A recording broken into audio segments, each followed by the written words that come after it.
ఉషోదయం ప్రేమించు కాపరి ఉషా కిరణాలు ఉదయకాలపు వాక్య ధ్యానంకు మిమ్మల్ని ఆహ్వానిస్తున్నాం. ప్రార్థన. ప్రభు మనల్ని ప్రేమించి ఈ సంవత్సరం అంతట్లో మనకు తన కృపనిచ్చి నడిపించిన విధానాన్ని బట్టి దేవుని స్తుతిస్తూ ఆయన యందు నీకు కలిగిన మేళ్లను జ్ఞాపకం చేసుకుంటూ నూతన సంవత్సరానికి ప్రార్థనాపూర్వకంగా సిద్ధపడాలని ప్రేమతో మనవి చేస్తున్నాను. ఈ ఉదయ కాలమున దేవుని యొక్క వాక్యమునకు ప్రార్థనాపూర్వకంగా సిద్ధపడదాం. ప్రార్థన.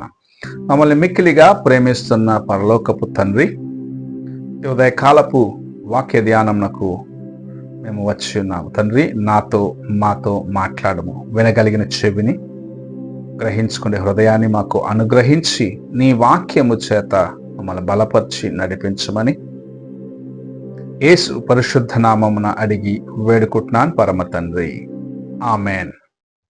ఈ ఉదయకాలపు వాక్య భాగము కీర్తనల గ్రంథము 105వ కీర్తన మొదటి 4 వచనములను చదువుకుందాం. యెహోవాకు కృతజ్ఞతాస్తుతులు చెల్లించుడి, ఆయన నామమును ప్రకటన చేయుడి. జనములలో ఆయన కార్యములను తెలియచేయుడి, ఆయనను గూర్చి పాడుడి, ఆయనను కీర్తించుడి. ఆయన ఆశ్చర్య కార్యములన్నిటిని గూర్చి సంభాషణ చేయుడి. ఆయన పరిశుద్ధ నామమును బట్టి అతిశయించుడి. యెహోవాను వెదకువారు హృదయమందు సంతోషించురుగాక. యెహోవాను వెదకుడి, ఆయన బలమును వెదకుడి, ఆయన సన్నిధిని నిత్యము వెదకుడి. మనము చదివిన వాక్య భాగములో దేవునికి కృతజ్ఞతలు చెల్లించాలి అన్న కార్యమును కీర్తనకారుడు చాలా తేటగా మొదటి వచనములోనే చెప్పటం చూడగలము. ఆయన చేసిన మేళ్లను జ్ఞాపకం చేసుకోమంటున్నాడు. ఆయన నిన్ను నడిపించిన కార్యమును జ్ఞాపకం చేసుకోమంటున్నాడు.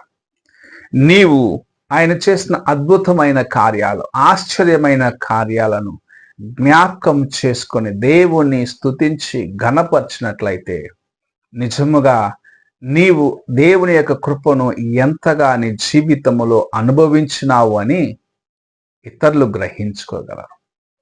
మనము గత దినములన్నిటినీ ఒకసారి తిరిగి చూసినట్లయితే ఎన్నో పోరాటములు ఉన్నాయి. అనేకమైన సమస్యల్లో నీవు దాటుకొని ముందుకు వెళ్ళేదానికి దేవుని యొక్క సహాయము ఎలాగూ నీకు తోడుగా ఉన్నదని గ్రహించుకోగలవు. యాకోబు తన జీవితంలో అనేకమైన శోధనలు లేకుంటే ఆయన చేసిన ఒక పొరపాటును బట్టి అనేకమైన పరిస్థితుల గుండా వెళ్ళినప్పుడు దేవుని యొక్క కృప ఆయనకు తోడుగా ఉన్నది. ఆయన దేవుని యొక్క కార్యములను జ్ఞాపకం చేసుకొని ఆయన యందు నమ్మకస్తుడిగా ఉన్నదాన్ని బట్టి ఒకప్పుడు మోసగాడిగా జీవించిన యాకోబు ఇశ్రాయేలుగా మార్చబడి ఈ దినము ఒక జనాంగముగా దేవుని యొక్క ప్రజలుగా నేటి వరకు ఉండటానికి కారకుడుగా ఉన్నాడు. నీవు నేను కూడా ఆయన చేసిన ప్రతి కార్యములను జ్ఞాపకం చేసుకోవాలి. దేవుడు చేసిన మేళ్లను మర్చిపోయినట్లయితే ఆయన మనకు అనుగ్రహించిన ఆశీర్వాదాన్ని మనము నిర్లక్ష్యపరుస్తున్నామని గ్రహించుకోవాలి. నిన్ను ఆయన ప్రేమించి తప్పించిన కార్యములను నిర్లక్ష్యపరుస్తున్నావని గ్రహించుకోవాలి. అందుకే కీర్తనకారుడు చాలా తేటగా చెప్పుచో మనం చూడగలం. ఆయన చేసిన ఆశ్చర్య కార్యాలను వివరించమంటున్నాడు. ఆయన చేసిన గొప్ప కార్యములను ఇతరులకు ప్రచురపరచమంటున్నాడు.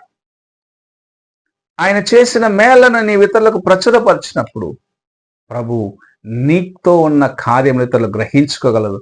అనేకులు నీ సాక్ష్యంను బట్టి, నీవు చెప్పిన కార్యమును బట్టి దేవుని యొద్దకు రాగలరు. ఈ ఉదయకాలమున నిన్ను ప్రభు ఒక సాక్షిగా వాడుకోవాలని ఆశిస్తున్నాడు. నిన్ను ప్రభు అనేకుల మధ్యలో స్థిరపరచాలని ఆశిస్తున్నాడు. నీవు ఏ మాట అయితే నీ నోటి ద్వారా ఒప్పుకుంటున్నావో దాన్ని ప్రభు స్థిరపరుస్తాడని గ్రహించుకోవాలి. ఈ ఉదయకాలమున ప్రభు తన యొక్క కృపను నీకు అనుగ్రహించున్నాడనేది నీవు ఇతరులకు ప్రకటించు. నీవు దేవుని వైపు చూసి నడు. నీవు ఆయన స్తుతించు, నీవు గణపరచు, ఆయన చేసిన మేలన్నిటిని గురించి ఎన్నటికీ ఆయన కృతజ్ఞత కలిగి ఉన్నట్లయితే నీ జీవితమును ప్రభు అనేక రెట్లు ఆశీర్వదించి అనేకులలో నిన్ను ఉన్నతమైన స్థితికి హెచ్చిస్తాడని దేవుని యొక్క వాక్యము సెలవిస్తుంది. నీవు ఆయన మేలను మరచిన జీవితమును కలిగి ఉన్నట్లయితే ప్రభు నీకు ఇచ్చిన ఆశీర్వాదములను పాతి పెట్టిన వ్యక్తిలాగా ఉండిపోతావు.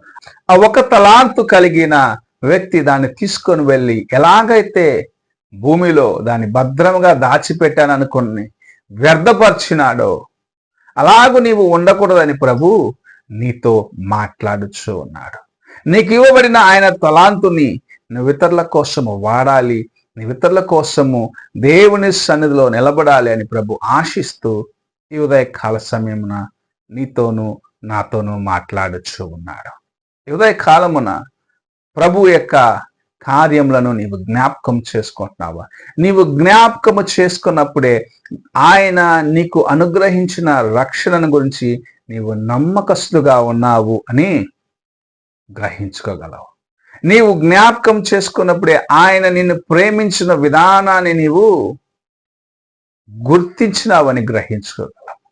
ఈ ఉదయకాలమున ఆయన యొక్క ప్రేమను నీ జీవితంలో కలిగి ఉండగా ఆయన ప్రేమను ఇతరులకు ప్రకటిస్తూ ఆయన చేసిన మేలైన కార్యములను నీవు ఇతరులకు తెలియపరిచినట్లయితే ప్రభు నిన్ను అనేకుల మధ్యలో ఆశీర్వాదకరముగా చేయాలని ఆశిస్తూ ఉన్నాడు. ఈ ఉదయకాల సమయమున నీవు ఎలాగున్నావో ఒక్కసారి నీ హృదయాన్ని పరీక్షించుకో. ప్రార్థన చేసుకుందాం. మమ్మల్ని మిక్కిలిగా ప్రేమిస్తున్న పరలోకపు తండ్రి, ఈ ఉదయకాల సమయానికై వందనములు, స్తోత్రములు. నీవు అనుగ్రహించిన నీ వాక్యమును బట్టి వందనాలు యేసయ్యా. నీవు చేసిన మేళ్లను జ్ఞాపకం చేసుకుంటూ నీకోసము నమ్మకముగా నీ వైపు చూసి నడిచేదానికి మాకు సహాయము చేయమని నీ యందు నాయన మేము నాయన స్థిరపడి నీ వైపు చూసి ముందుకు వెళ్ళేదానికి, ఇతరులకు నిన్ను గురించిన కార్యములను ప్రకటించి నీ సాక్ష్యమును ఇతరులకు ప్రచురపరిచేదానికి మాకును నాయన నీ కృపను అనుగ్రహించి ఆశీర్వదించమని యేసు పరిశుద్ధ నామం అడిగి వేడుకుంటున్నాను పరమ తండ్రి, ఆమేన్. తండ్రి అయిన దేవుని ప్రేమ, కుమారుడైన క్రీస్తు కృప, ఆదరణకర్త అయిన పరిశుద్ధాత్మక సహవాసం ఇప్పుడు ఎల్లప్పుడూ తోడయుండి సదాకాలము నడిపించునుగాక. ఆమేన్.